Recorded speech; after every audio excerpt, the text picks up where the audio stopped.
Hello everybody, welcome to the Ocean County Library Watercolor Painting Step-by-Step for Beginners tutorial. The tools you will need are watercolor paints, brushes, cardstock or watercolor paper, 2 containers for water, 1 for rinsing the brush and 1 for reapplying the water on the paper, and some paper towels. Let's start with some easy techniques to create beautiful and fun paintings. Don't worry about making mistakes. That's part of the learning process. Be fearless and have fun. Creativity is great for stressful times. Play with your colors and have a good time. Painting is how you see the world around you. Express yourself. The beauty of watercolors is their luminance, and this happens when light travels through the paint. For greater transparency, use more water on the brush, but don't soak the paper. You can practice the balance of water to get the results that you will like. There is no wrong way to watercolor paint. Just enjoy painting and see where it takes you. The first technique we're going to study is called wet on dry technique. That means you work with a wet brush on dry paper. So the first thing to do is just dip your brush into the water, put it over here, and then mix some paint into it. We're going to do wet on dry, so the paper is dry and the brush has a lot of paint on it. So we're just going to go back and forth like that. Just load up your brush with a little bit more paint.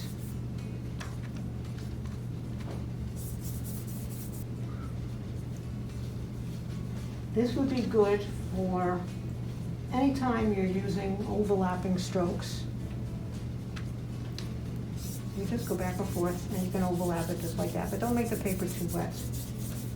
The next technique would be called wet on wet, which means you're painting with a wet brush on wet paper. So let's use some clean water and make the paper wet, but not too wet.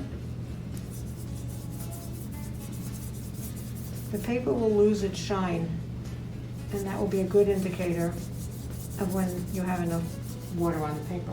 Load up your paint on your brush, and then once again you're going to use overlapping strokes.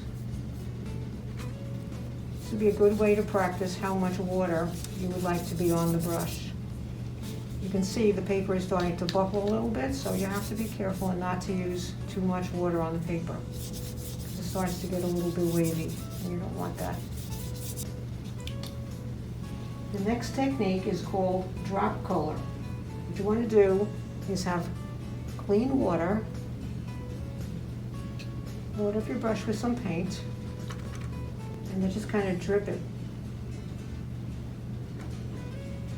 And this gives you a bloom effect because, as you can see, the paint is starting to move around a little bit. You want it to kind of bleed into the paper.